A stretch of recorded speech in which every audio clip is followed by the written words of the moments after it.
Hello friends. இன்னைக்கு வீடியோல நம்ம பவர் ஆப்ஸ்ல ஆப் பில்டிங் பண்ணும்போது யூஸ் பண்ணக்கூடிய ஒரு முக்கியமான ஃபங்ஷன் பார்க்க போறோம். அதுதான் for all function. So for all function நம்ம எப்ப யூஸ் பண்ணுவோம் அப்படின்னா, நம்ம ஒரு டேபிள் ப்ரொவைட் பண்ணிட்டு, அந்த டேபிள்ல உள்ள எல்லா ரெக்கார்ட்ஸ்க்கும் இது ஒரு ஃபார்முலா அப்ளை பண்ணு அப்படின்னு சொல்றப்ப, நம்ம ஃபார் ஆல் ஃபங்ஷன் யூஸ் பண்ணுவோம். ஸோ இப்ப நம்ம ஒரு சில எக்ஸாம்பிள்ஸ்லாம் பார்ப்போம். இன்னும் பெட்டரா இத அண்டர்ஸ்டாண்ட் பண்ணிக்கிறதுக்கு. So first issue tracker. ஷேர்பாயிண்ட்ல இஷ்யூ ட்ராக்கர் அப்படின்ட்டு ஒரு லிஸ்ட் இருக்கு. இந்த இஷ்யூ ட்ராக்கர் லிஸ்ட்ல பார்த்தீங்கன்னா, அந்த இஷ்யூவோட டைட்டில் என்ன, டிஸ்கிரிப்ஷன் என்ன, அந்த இஷ்யூக்கான ஸ்டேட்டஸ் என்ன, ரிசால்வ் ஆச்சா, இல்ல இன்னும் ப்ராக்ரஸ்ல இருக்கா, இந்த மாதிரியான விஷயங்கள்லாம் ஸ்டோர் ஆயிருக்கு. ஸோ இந்த லிஸ்ட்ட நம்ம ஆப்போட இங்க கனெக்ட் பண்ணியிருக்கோம். ஸோ இது ஒரு கேலரி கண்ட்ரோல். இந்த கேலரியோட ஐட்டம்ஸ் ப்ராப்பர்ட்டி பார்த்தீங்கன்னா, டைரக்ட்டா நமக்கு இஷ்யூ ட்ராக்கர் லிஸ்ட்டோட கனெக்ட் ஆயிருக்கு. ஸோ இப்போ இந்த எக்ஸாம்பிள்ல நம்ம எப்படி ஃபார் ஆல் அப்ளை பண்றதுன்னு பார்க்க போறோம். நமக்கு இங்க ஸ்டேட்டஸ் பார்த்தீங்கன்னா, ரிசால்வ்ட், இன் ப்ராக்ரஸ் அது மாரி ஒரு ஐட்டம்க்கும் டிஃபரெண்ட்டா ஒரு ஸ்டேட்டஸ் காட்டுது. இப்ப நம்ம என்ன பண்ண போறோம், நமக்கு ஒரு சில இஷ்யூஸ் ரிசால்வ் ஆயிருச்சு. அந்த ஐட்டம்ஸ் எல்லாம் சூஸ் பண்ணி, அது எல்லாத்தையுமே நம்ம ரிசால்வ்ட் அப்படின்னு அப்டேட் பண்ண போறோம். ஸோ இங்க செக் பாக்ஸ் 1 அப்படின்னு ஒரு செக் பாக்ஸ் கண்ட்ரோல் ஆட் பண்ணியிருக்கோம். நம்ம இதுல எந்தெந்த ஐட்டம்லலாம் செக் பாக்ஸ் கிளிக் பண்றோமோ, அந்த ஐட்டம்ஸ் எல்லாம் அப்டேட் பண்ற மாரி இப்ப நம்ம கான்ஃபிகர் பண்ண போறோம். ஸோ அதுக்கு இங்க அப்டேட் ஆஸ் ரிசால்வ்ட் அப்படின்னு ஒரு பட்டன் ஆட் பண்ணியிருக்கோம். இந்த பட்டனோட ஆன் செலக்ட் ப்ராப்பர்ட்டி போயிட்டு, இங்க தான் நம்ம அதுக்கான லாஜிக் எழுதப் போறோம். ஸோ நமக்கு வேணுங்கிறது என்னென்ன ஐட்டம்ஸ் எல்லாம் செக் பாக்ஸ் செக் ஆயிருக்கோ, அந்த ஐட்டம்ஸ் எல்லாத்துக்கும் நம்ம ரிசால்வ்ன்னு அப்டேட் பண்ண போறோம். ஸோ நம்ம எல்லாத்துக்கும் அப்ளை பண்றனால, நம்ம ஃபார் ஆல் அப்படின்றத யூஸ் பண்ணிக்கலாம். யூஸ் பண்ணிட்டு இப்ப நம்ம சோர்ஸ் குடுக்கணும். எந்த டேபிள் அப்படின்னு ப்ரொவைட் பண்ணணும். நம்மளோட கேலரியோட நேம் பார்த்தீங்கன்னா, gallery 2. So gallery 2 dot all items அப்டின்ட்டு ஒரு ப்ராப்பர்ட்டி இருக்கு. அத குடுத்தீங்கன்னா, அதுல உள்ள எல்லா ஐட்டம்ஸும் இதுல இன்க்ளூட் ஆகும். ஸோ நமக்கு இதுல உள்ள எல்லா ஐட்டம்ஸும் வேண்டாம். நமக்கு இதுல ஃபில்டர் பண்ணி செக் பாக்ஸ் செலக்ட்டா இருக்கிற ஐட்டம்ஸ் மட்டும் தான் வேணும். ஸோ இந்த கேலரி 2 டாட் ஆல் ஐட்டம்ஸ் முன்னாடி நம்ம ஒரு ஃபில்டர் அப்ளை பண்ணிக்கலாம். ஃபில்டர் அப்படின்னு குடுத்துட்டு, ஃபில்டரோட 2ண்ட் பாராமீட்டர்ல நம்மளோட லாஜிக்கல் டெஸ்ட் குடுக்கணும். அதாவது நம்மளோட கண்டிஷன். நம்ம கண்டிஷன் என்னன்னா, இங்க பார்த்தீங்கன்னா, அந்த செக் பாக்ஸோட name check box 1. So check box 1 dot value equal to true. So இந்த கேலரில உள்ள எல்லா ஐட்டம்ஸ்லயும் எதுலலாம் செக் பாக்ஸ் 1 ட்ரூவா இருக்குதோ, அந்த ஐட்டம்ஸ்லாம் மட்டும் ஃபில்டர் பண்ணிட்டு வந்து, அந்த எல்லா ஐட்டம்ஸ்க்கும் இப்ப நம்ம குடுக்குற ஃபார்முலா அப்ளை ஆக போகுது. ஸோ கமா குடுத்துட்டு, இங்க நம்ம ஒரு பேட்ச் பண்ணலாம். ஸோ பேட்ச் ஃபங்ஷன் யூஸ் பண்ணிட்டு, நம்மளோட டேட்டா சோர்ஸ் குடுக்கணும். நம்மளோட டேட்டா சோர்ஸ் இஷ்யூ ட்ராக்கர். அத குடுத்துறலாம். அண்ட் செகண்டா நம்ம குடுக்க வேண்டியது, நம்ம எத அப்டேட் பண்ண போறோம். நம்ம கேலரியோட issue tracker list already connect ஆயிருக்கு. ஸோ நீங்க லுக்கப் எல்லாம் பண்ண தேவையில்ல. திஸ் ரெக்கார்ட் அப்படின்னு குடுத்தீங்கன்னா, நீங்க எந்த ரெக்கார்ட கரண்ட்டா ஃபார்வர்ட்ல ப்ராசஸ் பண்றீங்களோ, அந்த ரெக்கார்ட பேட்ச் பண்ணுங்க அப்படின்னு அர்த்தம். நெக்ஸ்ட் நம்ம குடுக்க போறது, நம்ம என்ன ஃபீல்ட் அப்டேட் பண்ண போறோம் அப்படின்னு குடுக்கணும். நம்ம அப்டேட் பண்ண போறது ஸ்டேட்டஸ் அப்படின்ற ஃபீல்ட். ஸோ ஸ்டேட்டஸ் அப்படின்னு குடுத்துட்டு, இது ஒரு சாய்ஸ் காலம். ஸோ அதனால நம்ம இத இந்த மாரி பேட்ச் பண்ணணும். Opening and closing curly brace குடுத்துட்டு, அது உள்ள வேல்யூ, கோலன் அண்ட் லாஸ்ட்ல நீங்க என்ன பேட்ச் பண்ண போறீங்களோ இத குடுங்க. ஸோ ரிசால்வ் அப்படின்னு குடுத்தாச்சு. அதோட நம்ம இந்த பேட்ச் ஃபங்ஷன் குளோஸ் பண்ணியாச்சு. அண்ட் நெக்ஸ்ட் நம்ம இந்த ஃபார் ஆல் ஃபங்ஷனும் குளோஸ் பண்ணிடலாம். பண்ணிட்டு ஃபார்மேட் டெக்ஸ்ட் குடுங்க. ஸோ கேலரில உள்ள ஐட்டம்ஸ செக் பாக்ஸ் பொறுத்து ஃபில்டர் பண்ணி, அதுல உள்ள எல்லா ரெக்கார்ட்ஸ்க்கும் நம்ம பேட்ச் அப்ளை பண்றோம். இதுதான் நம்ம இங்க எழுதியிருக்க ஃபார்முலா. இப்ப நம்ம ப்ளே பண்ணி பார்க்கலாம். ப்ளே பண்ணிட்டு, இங்க நம்ம 4 ஐட்டம்ஸ் சூஸ் பண்ணியிருக்கோம். ஸ்டேட்டஸ் பார்த்தீங்கன்னா, இன் ப்ராக்ரஸ் அப்டின்ட்டு இருக்கு. இப்ப நம்ம இந்த பட்டன் கிளிக் பண்ணலாம். ஸோ ஃபார் ஆல் எல்லாத்துக்கும் ஒண்ணா அப்ளை ஆயிருச்சு. இப்ப நீங்க பார்த்தீங்கன்னா, இந்த 4 ஐட்டம்ஸும் ரிசால்வ்ட்ன்னு அப்டேட் ஆயிருச்சு. இது மாரி நீங்க குடுக்குற சோர்ஸ்ல உள்ள எல்லா ரெக்கார்ட்ஸ்க்கும் ஒரு ஃபார்முலா அப்ளை பண்ணணும் அப்டின்றப்ப நீங்க ஃபார் ஆல் யூஸ் பண்ணிக்கலாம். இப்ப நம்ம ஃபார் ஆல்ல உள்ள நெக்ஸ்ட் எக்ஸாம்பிள் பார்க்க போறோம். ஃபார் ஆல் யூஸ் பண்ணி இந்த லிஸ்ட்ல உள்ள டேட்டாவ நம்ம ஒரு கலெக்ஷனுக்கு ஆட் பண்ண போறோம். இதுல பார்த்தீங்கன்னா, நமக்கு 5000 ஐட்டம்ஸ் இருக்கு. இந்த எக்ஸாம்பிள்ல நம்ம இந்த லிஸ்ட்லேருந்து உள்ள டாப் 50 ரெக்கார்ட்ஸ் மட்டும் எடுத்துட்டு போய் கலெக்ஷன்ல ஆட் பண்ண போறோம். ஆட் பண்றப்போ, நம்ம ஒரு வகையான டேபிள் ஷேப்பிங் ஃபங்ஷனாலிட்டிய இம்ப்ளிமெண்ட் பண்ண போறோம். அது எப்படின்னு பார்க்கலாம். நம்ம ஆப்க்கு வந்தாச்சு. இங்க ஆட் டூ கலெக்ஷன் அப்படின்னு ஒரு பட்டன் ஆட் பண்ணியிருக்கோம். இந்த கலெக்ஷன்ல தான் நம்மளோட ஃபங்ஷன் எழுத போறோம். ஸோ நம்ம ஃபார் ஆல் அப்படின்னு குடுத்துட்டு, நம்மளோட லிஸ்ட்ட மென்ஷன் பண்ணலாம். நம்ம லிஸ்ட்டோட நேம் எம்ப்ளாயி டேட்டா. ஸோ இந்த லிஸ்ட்ல உள்ள டாப் 50 ரெக்கார்ட்ஸ் மட்டும் நமக்கு வேணும். ஸோ அதுக்கு நம்ம ஃபர்ஸ்ட் 10 அப்படின்ற ஃபங்ஷன் யூஸ் பண்ணிக்கலாம். யூஸ் பண்ணிட்டு, இங்க நம்மளோட டேட்டா சோர்ஸ் குடுத்துறலாம். குடுத்துட்டு கம்மா குடுத்தீங்கன்னா, உங்களுக்கு கவுண்ட் கேட்கும். எவ்ளோ நம்பர் ஆஃப் டாப் ரெக்கார்ட்ஸ் உங்களுக்கு வேணும் அப்டின்ட்டு. நம்ம 50 குடுத்துட்டு க்ளோஸ் பண்ணிடலாம். ஸோ, எம்ப்ளாயி டேட்டால உள்ள 50 ரெக்கார்ட்ஸ்க்கு இப்ப நம்ம ஃபார் ஆல் அப்ளை பண்ண போறோம். இப்ப கம்மா குடுத்துட்டு நம்மளோட ஃபார்முலா மென்ஷன் பண்ணணும். நம்ம ஃபார்முலா என்ன குடுக்க போறோம் அப்டின்னா, ஃபர்ஸ்ட்டு நம்ம ஒரு ரெக்கார்டா கிரியேட் பண்ண போறோம். ஸோ, நம்ம இந்த எம்ப்ளாயி டேட்டாலேருந்து என்னலாம் எடுக்க போறோம் அப்டின்னா, ஃபர்ஸ்ட் நேம், லாஸ்ட் நேம் இது 2ம் கான்கேட்டினேட் பண்ணி ஃபுல் நேம். இப்ப நம்ம கிரியேட் பண்ண போறது நம்ம கலெக்ஷன்க்காக நம்ம கிரியேட் பண்ற புது ஃபீல்ட்ஸ். ஸோ ஃபர்ஸ்ட் நேம் அப்படின்னு குடுத்துட்டு, இதுல டைட்டில்ன்னு குடுத்துருங்க. ஏன்னா, இந்த லிஸ்ட்ல உள்ள டைட்டில் ஃபீல்ட நம்ம ஃபர்ஸ்ட் நேம்னு ரீநேம் பண்ணியிருக்கோம். அதே மாரி நெக்ஸ்ட் நமக்கு லாஸ்ட் நேம் வேணும். ஸோ லாஸ்ட் நேம் அப்படின்னு குடுத்துட்டு, லாஸ்ட் நேம் அப்படின்னு குடுத்துருங்க. அது மாரி நமக்கு இதுல ஃபுல் நேம் வேணும். ஸோ அதுக்கு நம்ம ஃபுல் நேம் அப்படின்னு குடுத்துட்டு, நம்மளோட first name and last name concatenate பண்ணிக்கலாம். ஸோ டைட்டில் ஆம்பர்சன் குடுத்துட்டு, ஒரு ஸ்பேஸ் விட்டுட்டு, திரும்பி ஆம்பர்சன் குடுத்துட்டு, லாஸ்ட் நேம் அப்படின்னு குடுத்துருங்க. லாஸ்ட்டா நமக்கு வேணுங்கிறது நம்மளோட டிபார்ட்மெண்ட். நம்ம கலெக்ஷன்ல ஸ்டோர் பண்றதுக்காக நம்ம டிபார்ட்மெண்ட் அப்படின்ட்டு ஒரு புது காலம் கிரியேட் பண்ணிட்டு, இந்த லிஸ்ட்ல உள்ள டிபார்ட்மெண்ட் ஃபீல்ட்ல உள்ள வேல்யூஸ்ல ஸ்டோர் பண்ண போறோம். அவ்வளவுதான். இப்ப நம்மளோட ஃபார் ஆல க்ளோஸ் பண்ணிக்கலாம். க்ளோஸ் பண்ணிட்டு ஃபார்மேட் டெக்ஸ்ட் குடுத்துரலாம். ஸோ பார்த்தீங்கன்னா கிளியரா இருக்கு. எம்ப்ளாயி டேட்டால உள்ள ஃபர்ஸ்ட் 50 ரெக்கார்ட்ஸ் ஒரு ரெக்கார்டும் இப்படிதான் இருக்க போகுது அப்படின்னு நம்ம கிரியேட் பண்ணியிருக்கோம். இங்க பார்த்தீங்கன்னா, முன்னாடி டேபிள் ஷேப்பிங் ஃபங்ஷன்ஸ்ன்னு ஒரு வீடியோல add columns, rename columns, drop columns எல்லாம் பார்த்தோம். ஸோ இங்க நம்ம ஆட் காலம்ஸ் இல்லாமலே ஃபார் ஆல் மூலமாவே ஃபுல் நேம்னு ஒரு ஃபீல்ட் கிரியேட் பண்ணி, அதுல நம்ம 2 ஃபீல்ட்ஸ் கன்கேட்டனேட் பண்ணி ஸ்டோர் பண்ணியிருக்கோம். இப்ப நம்ம என்ன பண்ண போறோம்? இத நம்மளோட கலெக்ஷன்ல ஆட் பண்ண போறோம். ஸோ இதுக்கு முன்னாடி நம்ம கிளியர் கலெக்ட் அப்படின்னு குடுத்துடலாம். குடுத்துட்டு நம்மளோட கலெக்ஷன் நேம் குடுக்கணும். ஸோ COL எம்ப்ளாயீஸ் அப்படின்னு குடுத்துட்டு, அதோட நம்ம இத க்ளோஸ் பண்ணிரலாம். க்ளோஸ் பண்ணிட்டு ஃபார்மேட் டெக்ஸ்ட் குடுத்துருங்க. ஸோ, இப்ப நம்ம கிரியேட் பண்ணியிருக்கிற இந்த 50 ரெக்கார்ட்ஸ்லேருந்து எக்ஸ்ட்ராக்ட் பண்ண இந்த டேட்டா நம்மளோட கலெக்ஷன்ல போய் ஆட் ஆக போகுது. இப்போ இங்க ஒரு கேலரி நான் ஆட் பண்ணியிருக்கேன். இந்த கேலரியோட ஐட்டம்ஸ் ப்ராப்பர்ட்டில COL எம்ப்ளாயீஸ் அப்படின்ற கலெக்ஷன் நம்ம குடுத்துருக்கோம். இப்ப இந்த கலெக்ஷன்ல போய் இந்த டேட்டா ஆட் ஆனோனே, அது உங்களுக்கு இங்க டிஸ்ப்ளே ஆகும். ஸோ ப்ளே பண்ணிட்டு ஆட் டூ கலெக்ஷன் கிளிக் பண்ணலாம். நம்மளோட டாப் 50 ரெக்கார்ட்ஸ் இப்ப இதுல வந்து ஆட் ஆயிடுச்சு. ஸோ அது எல்லாமே தான் நமக்கு இங்க தெரியுது. இங்க பார்த்தீங்கன்னா, நமக்கு ஒரு ஸ்லைட் கன்ஃப்யூஷன் இருக்கு. லாஸ்ட் நேம் ஆல்மோஸ்ட் நேம் சிமிலரா இருக்கு. பட் இந்த ரைட் சைட்ல உள்ள லாஸ்ட் நேம் நம்ம ஷேர் பாயிண்ட் லிஸ்ட்ல உள்ள ஃபீல்டோட நேம். லெஃப்ட் சைட்ல உள்ள லாஸ்ட் நேம் நம்ம புதுசா ஒரு ஃபீல்ட் கிரியேட் பண்ணி நம்ம கலெக்ஷன்ல போய் ஆட் பண்ண ஃபீல்ட் நேம்.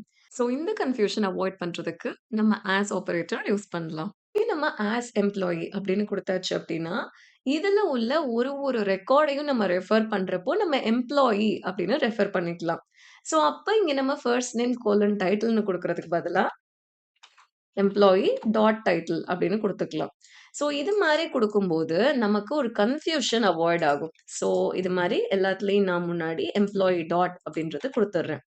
ஸோ, இப்ப நமக்கு லாஸ்ட் நேம் இருந்தாலும், இந்த லாஸ்ட் நேம் கலெக்ஷன்க்காக கிரியேட் பண்ண ஃபீல்டாவும், இந்த லாஸ்ட் நேம் நம்ம ஷேர் பாயிண்ட் லிஸ்ட்லேருந்து வந்த லாஸ்ட் நேமாவும் நமக்கு ஒரு டிஃபரன்ஷியேஷன் கிடைக்குது. ஸோ, அந்த மாரி சிச்சுவேஷன்ஸ்ல நம்ம ஆஸ் ஆப்பரேட்டர் யூஸ் பண்ணிக்கலாம். நெக்ஸ்ட் நம்ம எப்படி நெஸ்டட் ஃபார் ஆல் ஃபங்ஷன்ஸ் எழுதுறதுன்னு பார்க்கலாம். ஒரு ஃபார் ஆல்க்குள்ள இன்னொரு ஃபார் ஆல் எப்படி பார்க்கலாம். அந்த எக்ஸாம்பிள்க்காக இங்க இன்னொரு பட்டன் ஆட் பண்ணியிருக்கோம். இந்த பட்டன்ல நம்ம புதுசா இன்னொரு கலெக்ஷன் கிரியேட் பண்றோம். COL டிபார்ட்மெண்ட்ஸ் அப்படின்ட்டு. இதுல டிபார்ட்மெண்ட் அப்படின்ற காலம்ல HR, IT ஆப்பரேஷன்ஸ் அப்படின்னு நம்ம குடுத்துருக்கோம். இந்த பட்டன் கிளிக் பண்ணிக்கலாம். கிளிக் பண்ணிட்டு நீங்க உங்களோட கலெக்ஷன்ஸ்ல போய் பார்த்தீங்க அப்படின்னா, இந்த மாரி தான் அந்த கலெக்ஷன் இருக்கும். ஸோ டிபார்ட்மெண்ட்ல இந்த 3 வேல்யூஸ் நமக்கு இருக்கு. ஸோ நெக்ஸ்ட் நம்ம என்ன பண்ண போறோம், இந்த டிபார்ட்மெண்ட் ஒண்ணு ஒண்ணா லூப் இன் பண்ணி, இந்த டிபார்ட்மெண்ட்ட சேர்ந்தவங்க எல்லாத்தையும் நம்மளோட எம்ப்ளாயி டேட்டாலேருந்து ஃபில்டர் பண்ணி, அவங்களெல்லாம் ஒரு புது கலெக்ஷன்ல ஆட் பண்ண போறோம். ஸோ ஒரு ஆர்டரா இருக்கும். HR எம்ப்ளாயீஸ் எல்லாம் ஃபர்ஸ்ட் இருப்பாங்க. அடுத்து அந்த கலெக்ஷன்ல IT எம்ப்ளாயீஸ்லாம் இருப்பாங்க. அப்புறம் லாஸ்ட்டா ஆப்பரேஷன்ஸ் எம்ப்ளாயீஸ் எல்லாம் இருப்பாங்க. ஸோ அது எப்படி பண்றதுன்னு பார்க்கலாம். அதுக்கு இங்க இன்னொரு பட்டன் கிரியேட் பண்ணியிருக்கோம். Create collection based on department. நம்ம ஃபர்ஸ்ட் ஃபார் ஆல் குடுத்துக்கலாம். ஃபார் ஆல் குடுத்துட்டு, இங்க நம்ம குடுக்க போற சோர்ஸ், நம்மளோட இப்ப புதுசா கிரியேட் பண்ண COL டிபார்ட்மெண்ட்ஸ் அப்படின்ற கலெக்ஷன். இந்த கலெக்ஷன்ல உள்ள ஒரு டேட்டாக்கும், அதாவது ஒரு டிபார்ட்மெண்ட்டுக்கும் நம்ம அடுத்து நம்மளோட எம்ப்ளாயி டேட்டாலேருந்து ஃபில்டர் பண்ண போறோம். இந்த டிபார்ட்மெண்ட்க்கு மேட்ச் ஆகுற எம்ப்ளாயீஸ் யார் யாருன்னு. ஸோ இப்போதைக்கு இத ரெப்ரசன்ட் பண்றதுக்கு நம்ம ஆஸ் Dன்னு குடுத்துரலாம். இந்த கலெக்ஷன்ல உள்ள ஒரு ரெக்கார்டையும் நம்ம D அப்படின்னு ரெப்ரசன்ட் பண்றோம். நெக்ஸ்ட் நம்ம அடுத்து உள்ள ஃபார் ஆல் குடுத்துரலாம். ஃபார் ஆல் இப்ப நம்ம ப்ராசஸ் பண்ண போறது நம்மளோட எம்ப்ளாயி டேட்டா. அண்ட் இங்க நம்ம ஒரு ஃபில்டர் அப்ளை பண்ண போறோம். ஸோ என்ன ஃபில்டர் அப்படின்னு பார்த்தீங்கன்னா, ஃபர்ஸ்ட் நம்மளோட டேட்டா சோர்ஸ் குடுத்துடலாம். அப்ளை பண்ண போற லாஜிக் என்னன்னா, நம்மளோட டிபார்ட்மெண்ட் கலெக்ஷன்ல உள்ள டிபார்ட்மென்ட்டோட வேல்யூ, இதுல உள்ள டிபார்ட்மெண்ட் காலம்ல உள்ள வேல்யூவோட சேமா இருக்கா அப்படின்னு பார்க்கணும். ஸோ இங்க நம்ம டிபார்ட்மெண்ட் அப்படின்னு குடுத்துட்டோம் அப்படின்னா, இது நம்மளோட ஷேர் பாயிண்ட் லிஸ்ட்ல உள்ள டிபார்ட்மெண்ட் காலம். டாட் வேல்யூ ஈக்குவல் டூ அப்படின்னு குடுத்தீங்கன்னா, இங்க நீங்க இந்த டி யூஸ் பண்ணிக்கலாம். அதாவது நம்மளோட கலெக்ஷன்ல உள்ள department. So D dot department. So share பாயிண்ட்ல உள்ள டிபார்ட்மெண்ட் காலம்ல இந்த கலெக்ஷன்ல உள்ள இந்த டிபார்ட்மெண்ட் இருக்கிற ரெக்கார்ட்ஸ் எல்லாத்தையும் நம்ம ஃபர்ஸ்ட் ஃபில்டர் பண்றோம். ஃபில்டர் பண்ணிட்டு இதெல்லாம் நம்ம ஆஸ் இஎம்பி அப்படின்னு ஸ்டோர் பண்ணிக்கலாம். அதாவது எம்ப்ளாயி டேட்டா ரிட்டர்ன் ஆகுறனால இஎம்பி அப்படின்னு நம்ம இப்ப ரெப்ரசென்ட் பண்றோம். இத நம்ம ஒரு புது கலெக்ஷன்ல ஆட் பண்ண போறோம். நம்ம கலெக்ட் அப்படின்னு குடுத்துட்டு, நம்மளோட புது கலெக்ஷன் நேம் குடுக்கலாம். சிஓஎல் எம்ப்ளாயீஸ் பை டிபார்ட்மெண்ட் அப்படின்ட்டு. குடுத்தாச்சு. இதுல நம்ம 2 ஃபீல்ட்ஸ் தான் ஆட் பண்ண போறோம். ஃபர்ஸ்ட் நம்மளோட டிபார்ட்மெண்ட், அப்புறம் அந்த எம்ப்ளாயியோட ஃபுல் நேம். இங்க நம்ம என்ன பண்ணலாம், டிபார்ட்மெண்ட் அப்படின்னு குடுத்துருங்க.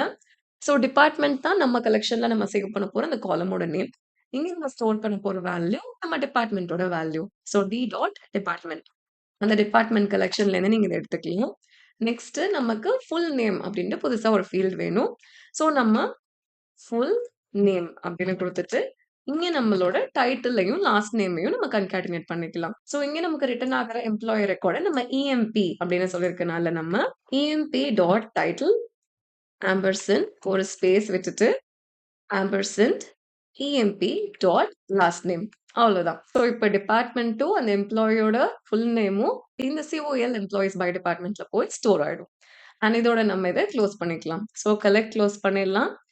அப்புறமா நம்மளோட இன்டர்னல் ஃபார் ஆல் க்ளோஸ் பண்ணிக்கலாம். அப்புறம் எக்ஸ்டர்னல் ஃபார் ஆல் க்ளோஸ் பண்ணிக்கலாம். இப்ப நீங்க ஃபார்மேட் டெக்ஸ்ட் குடுத்துருங்க. சோ இப்ப இங்க என்ன ஆகுதுன்னா, ஃபர்ஸ்ட் நம்ம டிபார்ட்மெண்ட்ஸ லூப் இன் பண்றோம். ஃபர்ஸ்ட் ரவுண்டுக்கு உங்களுக்கு ஹெச்ஆர் அப்படின்றது லூப் இன் ஆயிருக்கும்.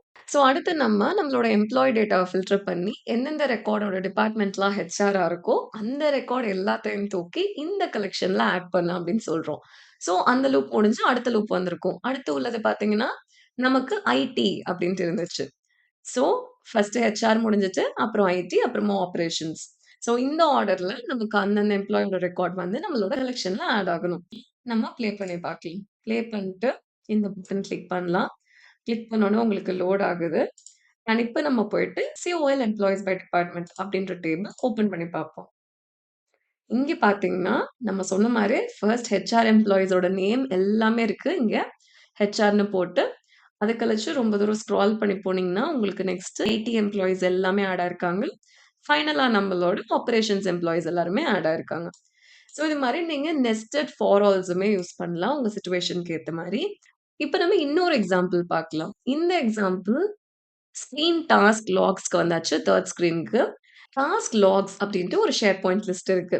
இந்த லிஸ்ட்ல நம்ம என்ன பண்றோம் அப்டின்னா, நம்ம ஆப்ல ஒரு டாஸ்க் அசைன் பண்றப்போ, யாருக்கு அசைன் பண்றோம் அப்படின்னு மென்ஷன் பண்ணிட்டு, அந்த டாஸ்க்க முடிக்க எவ்வளோ நம்பர் ஆஃப் டேஸ் ஆகும்ன்னு சொல்லி நம்ம இங்க குடுக்கலாம். ஃபார் எக்ஸாம்பிள் 10 டேஸ் ஆகுது அப்படின்னா, நம்ம இங்க 10 அப்படின்னு மென்ஷன் பண்ணிக்கலாம்.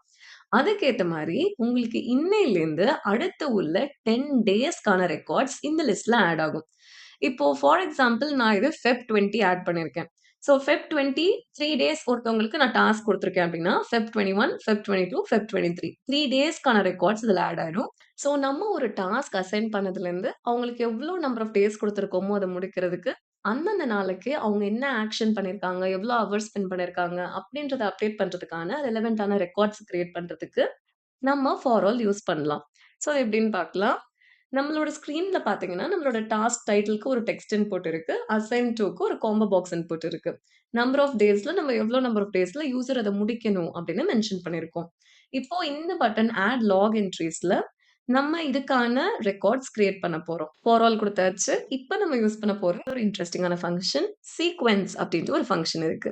ஸோ சீக்வென்ஸ் ஃபங்ஷன் பார்த்தீங்கன்னா, இப்ப நீங்க சீக்வென்ஸ் ஆஃப் 4 அப்படின்னு குடுக்குறீங்கன்னா, அது உங்களுக்கு இந்த மாரி 1, 2, 3, 4 அப்படின்னு சீக்வென்ஷியல் நம்பர்ஸ் இருக்கிற ஒரு சிங்கிள் காலம் டேபிள் ஜெனரேட் பண்ணும். ஸோ நம்ம எங்க சீக்வென்ஸ் யூஸ் பண்ண போறோம். எத பொறுத்து அப்படின்னு பார்த்தீங்கன்னா, இப்ப நமக்கு எவ்ளோ நம்பர் ஆஃப் டேஸ் குடுக்குறாங்க. இப்ப 10 டேஸ் குடுக்குறாங்கன்னா, சீக்வென்ஸ் ஆஃப் 10 அப்படின்னு யூஸ் பண்ணா 10 தடவ இந்த ஃபார் ஆல் ரன் ஆகும். ஸோ இங்க நம்ம சீக்வென்ஸ் அப்படின்னு குடுத்துடலாம். சீக்வென்ஸ் ஆஃப் அப்படின்னு குடுத்துட்டு, இந்த டெக்ஸ்ட் இன்புட்ல எவ்வளோ number of days user mention பண்றாங்களோ, அத நம்ம குடுக்க போறோம். ஸோ இதோட நேம் பார்த்தீங்கன்னா, text input underscore number of days. அத காப்பி பண்ணிட்டு இங்க போட்டுக்கலாம். So sequence of text input underscore number of days dot next. அப்புறம் நம்ம இத ரெப்ரசன்ட் பண்றதுக்கு ஆஸ் குடுத்துட்டு, எஸ் அப்படின்னு குடுத்துடலாம். ஸோ நம்ம எங்கெல்லாம் எஸ் குடுக்குறோமோ, அங்கெல்லாம் இந்த பர்ட்டிகுலர் நம்பர் ரெப்ரசன்ட் ஆகும். ஸோ இப்ப நம்ம கமா குடுத்துட்டு, நெக்ஸ்ட் நம்ம பண்ண போறது பேட்ச். இந்த டாஸ்க் லாக்ஸ் ஷேர் பாயிண்ட் லிஸ்ட்ல நம்ம பேட்ச் பண்ண போறோம். ஸோ நம்ம பேட்ச் அப்படின்னு குடுத்துட்டு, நம்மளோட டேட்டா சோர்ஸ் குடுக்கணும். அதாவது டாஸ்க் லாக்ஸ். இங்க நம்ம குடுக்க போறது டிஃபால்ட்ஸ் ஆஃப் டாஸ்க் லாக்ஸ். ஏன்னா நமக்கு புது ஐட்டம் தான் வேணும். எக்ஸிஸ்டிங் ஐட்டம்ஸ் எதுவும் நம்ம எடிட் பண்ண போறதில்ல. எல்லாமே நமக்கு புது ரெக்கார்ட்ஸா கிரியேட் ஆகணும். ஸோ அது 2 மென்ஷன் பண்ணியாச்சு. இப்ப நம்ம டாஸ்க் லாக்ல என்ன டேட்டா ஆட் பண்ண போறோம் அப்படின்னு குடுக்கணும். Opening and closing curly brace குடுத்துட்டு, டைட்டில் அப்படின்ற ஃபீல்ட் குடுத்துடலாம். ஸோ டைட்டில்ல நம்ம இந்த ஃபர்ஸ்ட் டெக்ஸ்ட் இன்புட்ல உள்ளத குடுத்துடலாம். டாட் டெக்ஸ்ட் அண்ட் செகண்டா நம்ம குடுக்க போறது நம்மளோட டேட். இதுதான் ரொம்ப இம்பார்ட்டன்ட்டான விஷயம். இந்த ஷேர் பாயிண்ட் லிஸ்ட்ல உள்ள இந்த டேட் காலம்ல என்ன மென்ஷன் பண்ண போறோம் அப்டின்ட்டு. ஸோ நமக்கு சீக்வென்ஸா அடுத்தடுத்து உள்ள 10 நாளோட டேட் வேணும். இத எப்படி பண்றதுன்னு பார்க்கலாம். அதுக்கு நம்ம டேட் ஆட் அப்டின்ட்டு ஒரு ஃபங்ஷன் யூஸ் பண்ணலாம். ஸோ இந்த ஃபங்ஷன்ல இன்னையிலேருந்து நம்ம ஒரு டேயா ஆட் பண்ணி அது எல்லாத்துக்கும் ரெக்கார்ட்ஸ் கிரியேட் பண்ண போறோம். ஸோ இன்னைக்கு டேட் கண்டுபிடிக்கிறதுக்கு நம்ம டுடே ஃபங்ஷன் யூஸ் பண்ணிக்கலாம். ஸோ டுடே அப்படின்னு குடுத்துட்டு, இதோட செகண்ட் பாராமீட்டர்ல நம்மளோட எவ்ளோ நம்பர் ஆஃப் டேஸ் ஆட் பண்ணணும் அப்படின்னு குடுக்கணும். ஸோ நமக்கு வேணுங்கிறது இந்த சீக்வென்ஸ்ல உள்ள ஒரு நம்பர். ஸோ நமக்கு ஃபர்ஸ்ட் ரெக்கார்ட்க்கு 1 டே ஆட் பண்ணணும். செகண்ட் ரெக்கார்ட்க்கு 2 டேஸ் ஆட் பண்ணணும். ஸோ ஃபர்ஸ்ட் ரெக்கார்ட்ல சீக்வென்ஸ் பார்த்தீங்கன்னா 1 அப்படின்னு இருக்கும். ஸோ நம்ம என்ன பண்ணலாம்? s dot value. ஸோ அத குடுத்துட்டீங்கன்னா, உங்களுக்கு இங்க 1 அப்படின்னு ரீப்ளேஸ் ஆயிருக்கும். அண்ட் 3வதா குடுக்க வேண்டிய பாராமீட்டர் இதோட யூனிட் என்ன? நம்ம டேஸ் ஆட் பண்றனால, நம்ம டைம் யூனிட் டாட் டேஸ் அப்படின்னு குடுத்துரலாம். ஸோ அதோட நம்மளோட டேட் காலம் ஓவர். ஸோ ரிமைனிங் எல்லாம் நான் குயிக்கா ஆட் பண்ணிடுறேன். ஆக்ஷன் நோட்ஸ் நமக்கு எம்ப்டியா தான் இருக்கும். அது இல்லாம நம்மளோட ஹவர்ஸ் நமக்கு இப்போதைக்கு 0வா தான் இருக்கும். அண்ட் லாஸ்ட்டா நம்மளோட assign to. So assign to அப்படின்றது, இதுல நம்ம யாருக்கு அசைன் பண்ணியிருக்கோம் அப்படின்னு மென்ஷன் பண்ணணும். ஸோ இத நான் அப்படியே காப்பி பேஸ்ட் பண்ணிக்கிறேன். இந்த காம்போ பாக்ஸ்ல உள்ள வேல்யூலேருந்து எடுத்து நம்ம அசைன் பண்றோம். அசைன் டூ அப்படின்றது ஒரு person or group type of column. So இதுவுமே ஆட் பண்ணியாச்சு. அண்ட் ஃபைனலி நம்ம இத க்ளோஸ் பண்ணிக்கலாம். ஸோ இப்ப நான் ஃபார்மேட் டெக்ஸ்ட் குடுக்குறேன். ஸோ இங்க பார்த்தீங்கன்னா, ஒரு சீக்வென்ஸ்க்கும் அப்ளை ஆகுது. ஸோ நீங்க 10 டேஸ் குடுத்திருந்தீங்கன்னா, 1லேருந்து 10 வரைக்கும் ஃபார் ஆல் அப்ளை ஆகும். அண்ட் ஒரு டைமும் இன்னைக்கு டேட்லேருந்து எஸ்ஸோட வேல்யூ எவ்வளவா இருக்கோ, அவ்வளோ நம்பர் ஆஃப் டேஸ் ஆட் ஆகும். ஸோ ஃபர்ஸ்ட் டைம் உங்களுக்கு 1 ஆட் ஆயி அதுக்கான டேட் ஜெனரேட் ஆகும். நெக்ஸ்ட் டைம் 2 டேஸ் ஆட் ஆயி அதுக்கான டேட் ஜெனரேட் ஆகும். அண்ட் ஃபைனலி அசைன் டூல இந்த காம்போ பாக்ஸ்ல நம்ம என்ன யூசர் குடுத்துருக்கோமோ, அவங்களோட இன்ஃபோ ஆட் ஆயிருக்கும். ஸோ இதுதான் நம்ம இந்த ஆன் செலக்ட்ல பண்றோம். இப்ப நம்ம ப்ளே பண்ணி பார்க்கலாம். ஒரு டைட்டில் குடுத்துக்கலாம். கிரியேட் இமெயில் ஆட்டோமேஷன் அப்படின்னு ஒரு டாஸ்க் குடுக்குறோம். அண்ட் எவ்வளோ நம்பர் ஆஃப் டேஸ்ல கம்ப்ளீட் பண்ணணும் அப்படின்னா, நம்ம 5 டேஸ் அப்படின்னு குடுத்துடலாம். அசைன் டூலயே நம்ம கவிதா அப்படின்ற எம்ப்ளாயிக்கு இத அசைன் பண்ணலாம். குடுத்தாச்சு. இப்ப நம்ம add log entries button click பண்ணலாம். கிளிக் பண்ணோன பார்த்தீங்கன்னா, நம்மளோட ஷேர் பாயிண்ட் லிஸ்ட்க்கு போய் பார்ப்போம். இப்ப நம்ம இத ரிஃப்ரெஷ் பண்ணலாம். ரீஃப்ரெஷ் பண்ணீங்கன்னா, கிரியேட் இமெயில் ஆட்டோமேஷன் அப்டின்ட்டு உங்களுக்கு 5 ரெக்கார்ட் கிரியேட் ஆயிருக்கு. இந்த டேட் பார்த்தீங்கன்னா, எக்ஸாக்ட்டா இன்னையிலேருந்து இன்னைக்கு மார்ச் 3. ஸோ 4த் மார்ச், 5த் மார்ச், 8த் மார்ச் வரைக்கும் உங்களுக்கு 5 ரெக்கார்ட்ஸ் கிரியேட் ஆயிருக்கு. கவிதா என்ன பண்ணலாம் அப்டின்னா, அவங்க இந்த இமெயில் ஆட்டோமேஷனுக்காக என்னென்ன ஆக்ஷன்ஸ் எடுத்திருக்காங்க, எவ்வளோ ஹவர்ஸ் ஸ்பெண்ட் பண்ணியிருக்காங்க, அதுக்கான ஸ்டேட்டஸ் என்ன, இது எல்லாமே அவங்க அப்டேட் பண்ணிக்கலாம். So for all and sequence சேர்த்து நீங்க வொர்க் பண்ற மாரி உங்களுக்கு ஒரு சில சினாரியோஸ் வரலாம். உங்களுக்கு இந்த வீடியோ புடிச்சிருந்துச்சுன்னா, லைக் பண்ணுங்க, கமெண்ட் பண்ணுங்க, உங்க ஃப்ரெண்ட்ஸோட ஷேர் பண்ணுங்க. அடுத்தடுத்த வீடியோக்கெல்லாம் நோட்டிஃபை ஆக்குறதுக்கு நம்ம சேனலுக்கு சப்ஸ்கிரைப் பண்ணுங்க.